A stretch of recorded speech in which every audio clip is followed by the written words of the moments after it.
It didn't happen all at once.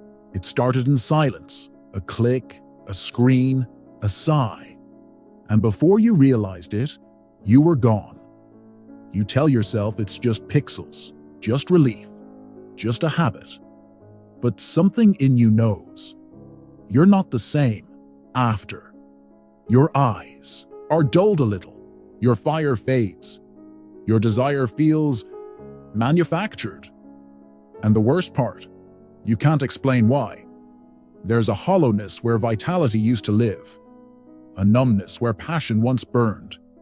You're still you, but somehow less. Carl Jung didn't talk about pornography. He died in 1961, before the internet, before smartphones, before a generation would grow up with infinite sexual imagery at their fingertips. But he talked about the shadow, the part of you that lives in the dark, that carries shame, impulse, and unspoken hunger. The part you keep hidden from your colleagues, your family, your friends, sometimes even your partner. The part that emerges when you're alone with a screen, when the door is locked, when you think no one can see what you're becoming. And when you feed that shadow with artificial pleasure, when you train it to crave simulation over reality, what you lose isn't moral. It's not about being good or bad, pure or impure, righteous or sinful. What you lose is far more precious. It's vitality. It's clarity. It's the sacred connection between your body and your soul, between your desire and your creativity, between your sexuality and your capacity to love deeply. Jung understood something most never grasp. We don't become unconscious by accident. We're pulled there, seduced there by promises of pleasure without consequence, connection without vulnerability, satisfaction without effort. And once there, we mistake numbness for peace. We confuse absence of feeling with absence of pain. This video isn't about quitting pornography because it's wrong. It's about understanding what pornography has quietly taken from you. Piece by piece, click by click, orgasm by empty orgasm. And what you might still reclaim. Because the ache you feel after the screen goes dark, that emptiness that floods in when the artificial high fades, that's not guilt. That's not shame. That's your soul asking where you went. At first, it feels like an escape from boredom, from loneliness, from the ache of being unseen, untouched, unvalidated. But what starts as relief becomes repetition, and repetition becomes programming. Let me tell you about Marcus. 28 years old, software engineer, lives alone in Denver. He started watching porn at 14. Innocent curiosity, he thought. But by 25, something had shifted. Marcus told me, I couldn't understand why real women didn't interest me anymore. Not sexually. They did, but emotionally. I felt disconnected, like I was watching them through glass. This is what pornography does. It rewires your brain to associate pleasure with passivity. It teaches your nervous system. You don't need to earn connection. Just scroll, just react, just release. But something strange begins to happen. You stop desiring real things. You avoid eye contact. You lose interest in presence. You shrink from emotional intimacy. Not because you don't want it, but because deep down, you fear being fully seen. Pause, hear, and take a breath. Is this what you've been carrying all along? Jung said, people will do anything, no matter how absurd, to avoid facing their own soul.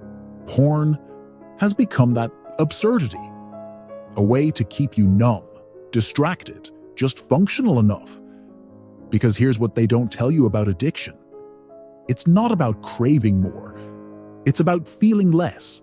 Every artificial climax numbs you to authentic sensation. Every simulated connection makes real intimacy feel foreign. Every passive consumption makes active creation feel impossible. Marcus described it perfectly. I wasn't addicted to porn. I was addicted to not feeling the shadow Jung spoke of. It's not just your repressed darkness, it's your repressed aliveness. And pornography has become the perfect anesthetic for a generation afraid to feel deeply. You watch strangers perform desire, so you don't have to experience your own. You consume passion, so you don't have to create it.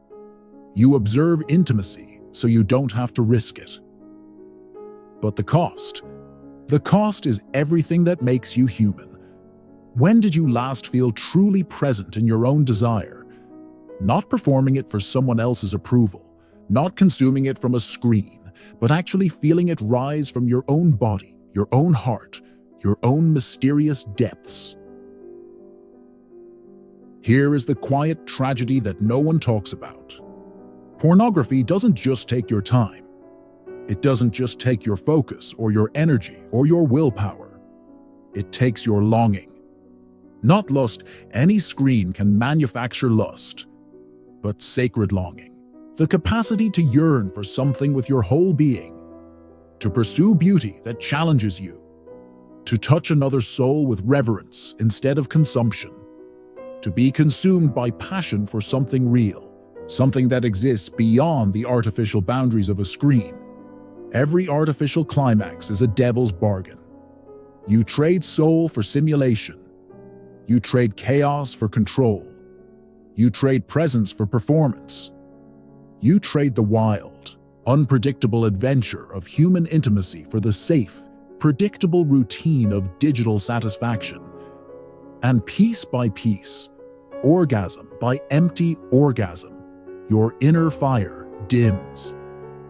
Not because it died, but because you stopped feeding it anything real. Jung called this the transcendent function, the mysterious bridge between your conscious self and your unconscious wisdom. When this function operates properly, it carries creative energy, authentic desire, and deep purpose from your shadow into your conscious life, transforming raw impulse into meaningful action. Sexual energy, Jung understood, was never just about sex. It was life force itself. The same energy that drives an artist to create, an entrepreneur to build, a lover to pursue, a dreamer to manifest their vision in the world. But pornography breaks that bridge. It creates what Jung would call a split, a dangerous disconnection where your sexual energy becomes divorced from your creative energy, where your desire becomes divorced from your soul, where your passion becomes divorced from your purpose. Think of Sarah, a 32-year-old artist from Portland. Talented, sensitive, with a genuine gift for seeing beauty others missed. She never watched hardcore pornography in the traditional sense, but she consumed endless romantic content. Erotica novels, fantasy stories, online romantic fiction. I could spend hours reading about fictional lovers, she told me, feeling more intensely for characters who didn't exist than for anyone in my actual life. I would have these incredible emotional experiences with imaginary people, these intense connections with stories and fantasies. But when her boyfriend of 2 years would touch her, when he would look into her eyes and try to create genuine intimacy, she felt nothing, disconnected, like she was watching herself from outside her own body. I was more present with imaginary lovers than with the man who actually loved me, Sarah said. I could feel everything for fiction, but real life felt muted, gray, like I was living behind a veil. This is the real theft, not your innocence. That was never the point, but your presence, your capacity to be here, now, in this moment, in this body, feeling this sensation, loving this person who exists in 3 dimensions and has morning breath, and real fears and genuine tenderness. Not your purity. Purity was always a false goal, but your capacity to be moved, to be stirred, to be awakened to wonder by something that actually exists. If this part hits something in you, keep going. The next few minutes might feel like a mirror, reflecting back parts of yourself you thought were gone forever. Jung wrote about the wounded healer, the archetypal figure who transforms their deepest wound into their greatest gift. But first, the wounded healer must recognize the wound, must stop numbing it, must feel its full depth and scope. Maybe that's the real cost of pornography. Not addiction in the traditional sense, not shame in the religious sense, but the loss of your original intensity. The boy who dreamed wild dreams about changing the world, the teenager who felt everything so deeply it physically hurt, who wrote poetry and stayed up all night thinking about the meaning of existence. The young adult who believed their passion could transform not just their own life, but the lives of everyone they touched. Where did they go? They're still there, but buried under layers of artificial stimulation, digital satisfaction, simulated connection. They're in your shadow, waiting. Not your dark shadow, but your bright shadow. The parts of you too intense for a world that demands you stay small and manageable. Your relationship with pornography isn't just about sex or desire or even addiction. It's about how you relate to intensity itself. Do you run from it or move toward it? Do you medicate it or experience it? Do you consume it secondhand or create it firsthand from the raw material of your own authentic life? Jung believed that what we don't integrate within ourselves, we will encounter as fate in the external world. If you don't reclaim your capacity for genuine intensity, you will find yourself surrounded by shallow relationships, unfulfilling work, and experiences that never quite satisfy the deep hunger of your soul. The sacred fire isn't gone. It's just been feeding the wrong altar. Instead of burning for creation, it burns for consumption. Instead of burning for connection, it burns for control. Instead of burning for presence, it burns for escape. But fire can be redirected. Energy can be transformed. What Jung called sublimation, the alchemical process of turning base impulses into golden wisdom, is always available to those willing to do the difficult work of consciousness. What would you create if you redirected all the energy you spend consuming into making something real? What would you build if your passion burned for manifestation instead of stimulation? But there's something they never told you, something that changes everything. Desire is not your enemy. It never was.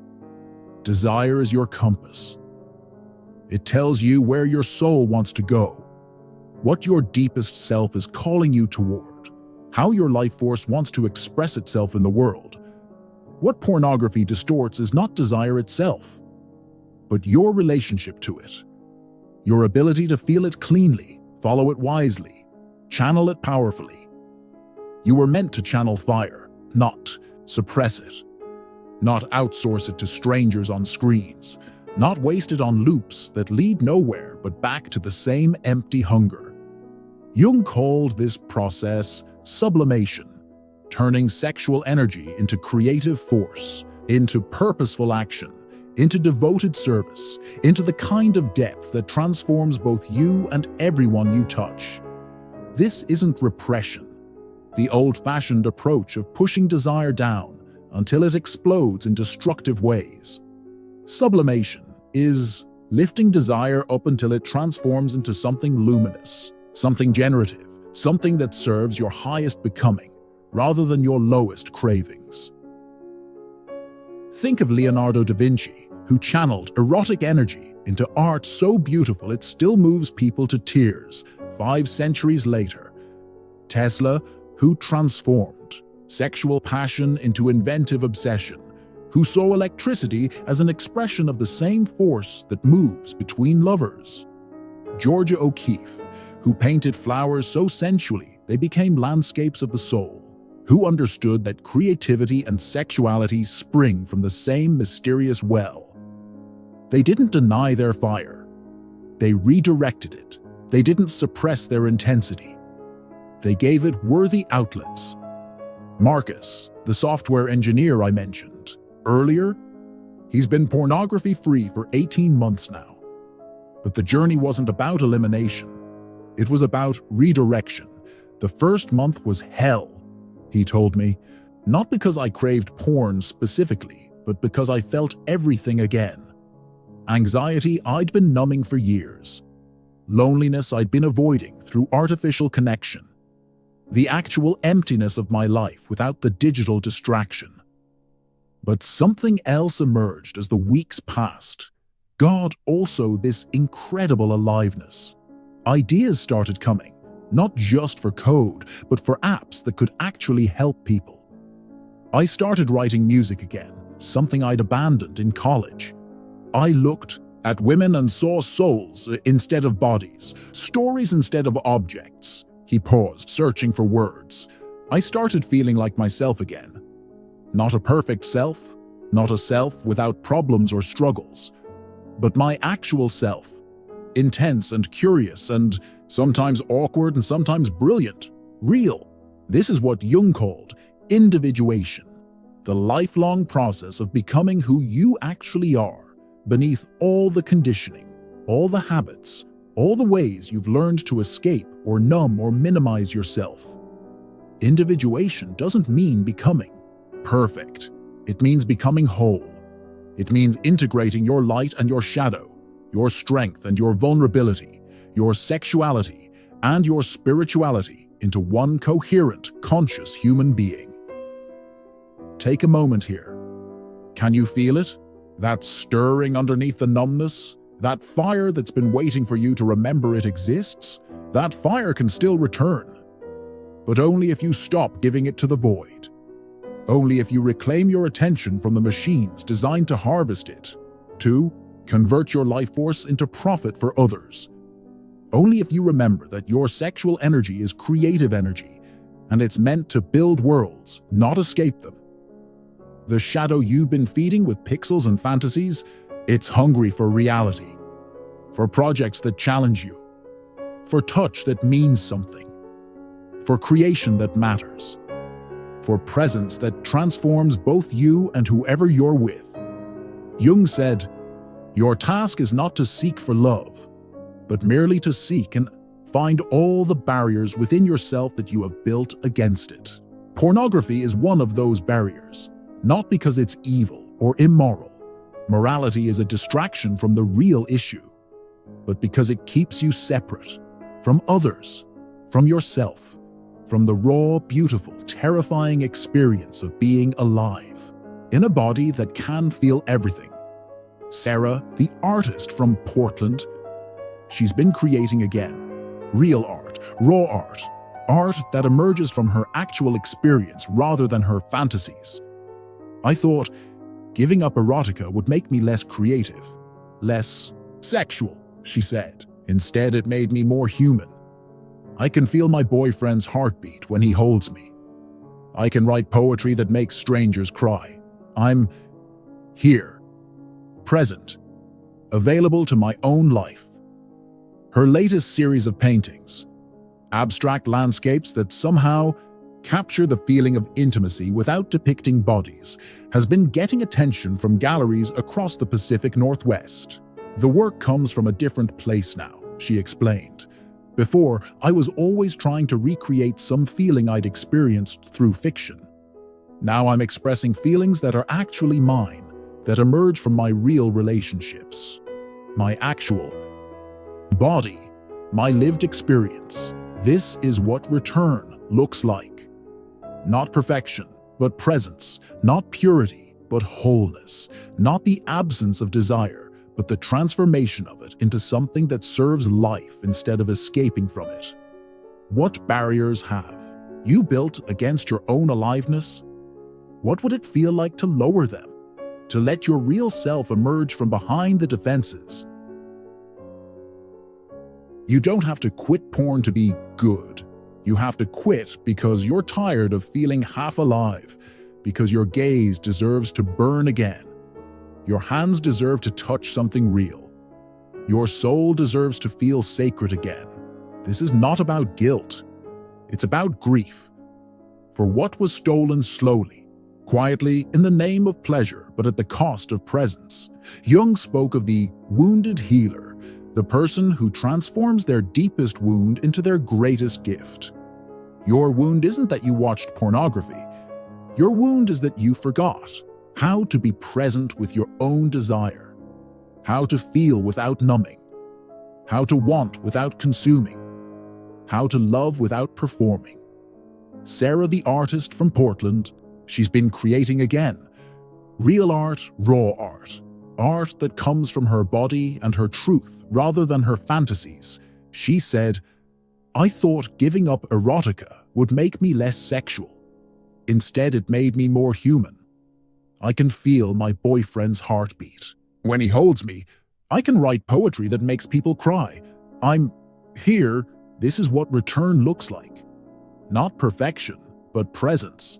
Not purity, but wholeness. Not the absence of desire, but the transformation of it." If you're ready to feel again, the journey starts with a single choice. So now I ask you, what would your life look like if you recovered everything pornography erased? Your original intensity, your capacity for wonder, your ability to be moved, shaken, transformed by beauty. And more important, are you ready to feel again? Because the numbness you carry was never yours to keep. It was always meant to be temporary, bandage over a wound that needed air to heal. Jung believed that consciousness was our highest calling, not the consciousness of knowing more, but the consciousness of feeling fully, living completely, being present to the sacred order of human existence. Your sexuality isn't separate from your spirituality. Your body isn't separate from your soul. Your desire isn't separate from your destiny. They were always meant to be integrated, whole, alive. The shadow work isn't about eliminating your darkness. It's about bringing consciousness to it, transforming it, making it serve your highest becoming, rather than your deepest forgetting. What would you dare to feel if you knew that your sensitivity was a strength, not a weakness? What would you create if you trusted your intensity instead of fearing it? Let me tell you about the morning Marcus woke up and realized he was different. It was 6 months into his journey away from pornography. 6 months of stumbling and falling and getting back up, of feeling everything he'd been numbing, of facing the loneliness and anxiety and boredom he'd been medicating with digital stimulation. He'd had plenty of setbacks, days when the old patterns called to him like sirens, when numbness felt safer than feeling, when the screen seemed kinder and more predictable than the messy complexity of real human connection. But this particular morning, he looked in the mirror and saw someone looking back, not performing, not hiding, not half absent, thinking about pixels while pretending to be present, just there, present, alive. "I felt like I'd been living underwater my whole adult life," he told me, "and suddenly I could breathe again. Colors were brighter. Food tasted better. When people talked to me, I could actually hear them instead of just waiting for my turn to speak." Paused, searching for words to describe something ineffable. "I felt like myself again. Not a perfect self. I still had anxiety, still struggled with social situations, still had days of depression. But my actual self, the person I'd been before, I learned to escape into screens, intense and curious and sometimes awkward and sometimes brilliant, real."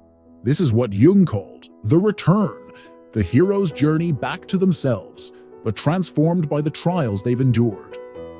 You don't go back to who you were before pornography, before digital addiction, before the slow numbing that characterizes modern life. You become who you were always meant to be beneath it all. The person who feels deeply without being overwhelmed. who loves fiercely without needing to possess or control, who creates from their truth rather than their trauma, who can hold intensity, their own and others, without being destroyed by it, who can touch and be touched by reality in all its beautiful, terrible complexity. But this journey, it's not linear.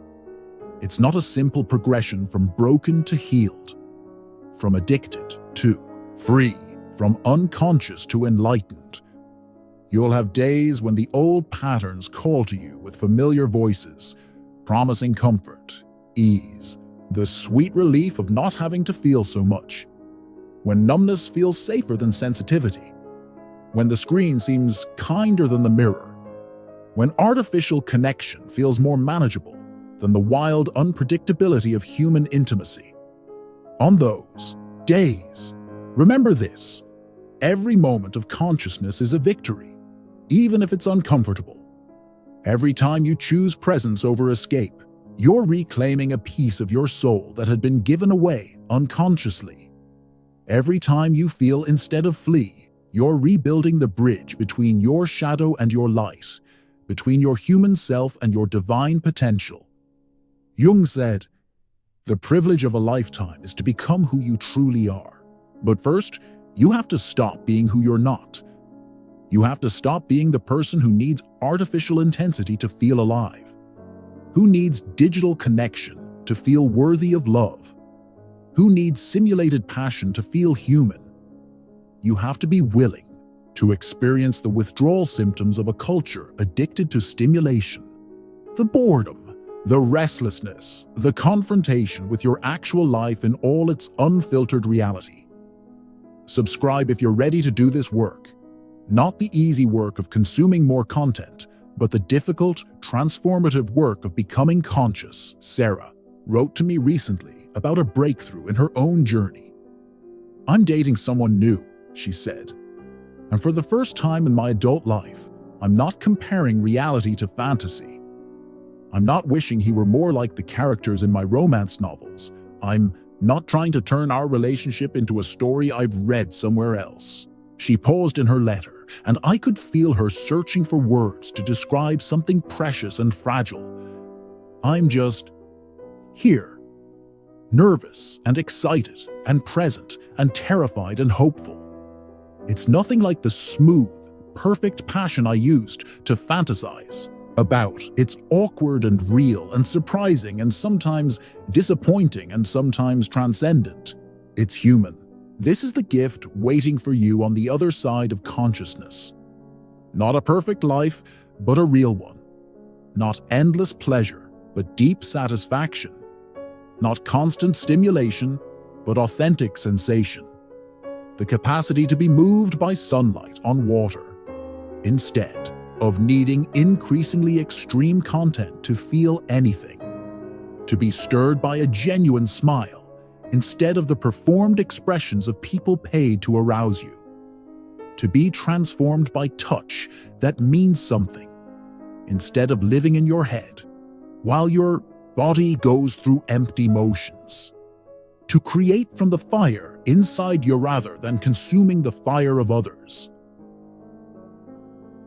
In his later years, Jung wrote extensively about something he called the transcendent function, the mysterious process by which consciousness transforms suffering into wisdom, wound into gift, shadow into integrated wholeness. This transcendent function doesn't eliminate your darkness, it illuminates it. It doesn't destroy your intensity, it directs it.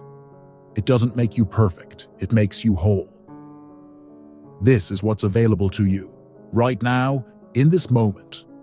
Not just freedom from pornography, but transformation through consciousness.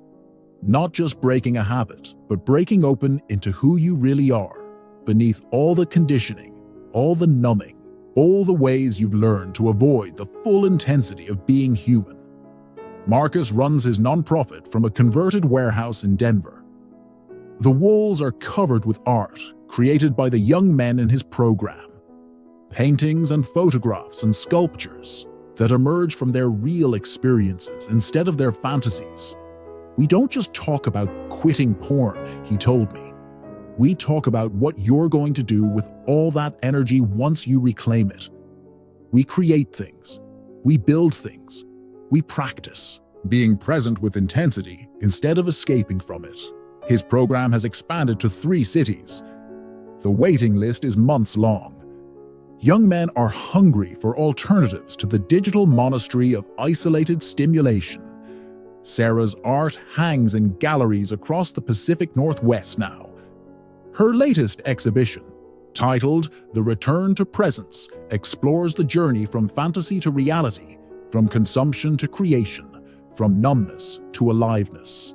Each painting, she explained at the opening, represents a moment when I chose to feel something real instead of escaping into something artificial. They're not pretty necessarily, but they're true. Standing in that gallery, surrounded by dozens of people moved to tears by art that emerged from one woman's decision to reclaim her presence, I understood something profound about the creative potential that lies dormant in every person caught in the cycle of digital numbing. They didn't just stop consuming, they started creating. From their truth, from their presence, from their reclaimed fire. If you fully reclaimed your creative energy, all the life force you've been giving to screens and fantasies, what would you build? What would you make? Who would you become? The journey back to yourself starts with a simple recognition. You are not broken, though you may feel fractured. You are not weak, though you may feel powerless. You are not less than at anyone else. Though comparison culture has taught you to measure your inner life against others' highlight reels. You are someone who learned to survive by numbing, and now you're ready to learn to thrive by feeling. Someone who used artificial intensity to avoid real intensity, and now you're ready to meet your life directly. Someone who gave their sacred energy to shadows, and now you're ready to reclaim it for the light. Jung believed that individuation, becoming who you truly are, was both the most difficult and most necessary journey a human could undertake. Not because the process is complex, but because it requires you to feel everything you've been avoiding, to face everything you've been fleeing, to integrate everything you've been rejecting about yourself and your experience. Your sexuality is part of this wholeness. Your desire is part of this wholeness. Your intensity, your sensitivity, your capacity for passion, all of it is part of this wholeness. Nothing is excluded from consciousness. Nothing is too dark for the light of awareness. Nothing is too wild for integration into a conscious, purposeful life. Like this video, if it helped you see something you needed to see, share it with someone who might need to hear that they're not alone in this struggle. So here's my final question, the one that will determine everything that happens next. Are you ready to stop being a character in someone else's story and start being the author of your own? Are you ready to stop consuming passion and start creating it from the raw material of your own experience? Are you ready to stop watching life from behind screens and start living it in your actual body, in your actual relationships, in your actual creative work? Because the fire is still there, beneath the numbness, beneath the habits, beneath all the ways you've learned to avoid feeling too much. The fire is still there. The sensitivity that made you want to escape in the first place, still there. The intensity that felt too overwhelming for this world, still there.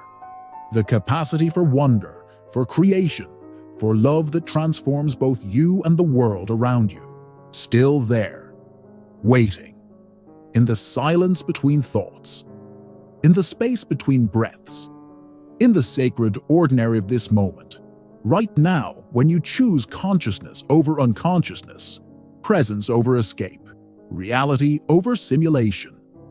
The shadow work begins now. Not tomorrow, not next week, not when you feel ready. Now, the return begins now. The becoming begins now. Welcome back to yourself. Welcome back to the fire. Welcome back to the wild, beautiful, terrible, magnificent experience of being fully alive. Comment awake if you're ready to begin this journey of reclaiming your presence. Let's find each other in the space between sleeping and becoming conscious. The wound has been revealed. The medicine has been offered. The choice is yours.